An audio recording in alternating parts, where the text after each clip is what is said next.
કાંબલિયામાં શ્વાન પાછળ લગાવેલી દોડમાં શ્વાન અને સિંહણ બંને કૂવામાં ખાબક્યા।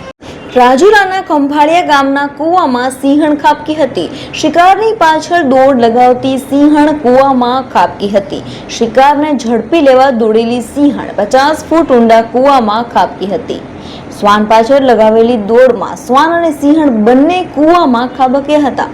શ્વાન અને સિંહણ બંને 5 કલાક કૂવામાં રહેવા છતાં શિકારી સિંહણે શ્વાનનો શિકાર કર્યો ન હતો। આદાભાઈ વાઘની વાડીમાં કૂવામાં ખાબકેલા સિંહણ અને શ્વાન બંને જીવ બચાવવાની કવાયત કરતા હતા। બનાવની જાણ થતાં જ વન વિભાગ તાત્કાલિક ઘટના સ્થળે પહોંચી દિલધડક રેસ્ક્યુ ઓપરેશન કર્યું હતું। પ્રથમ સિંહણને બહાર કાઢી બાદ શ્વાનને પણ રાજુલા વન વિભાગે બહાર કાઢ્યું હતું।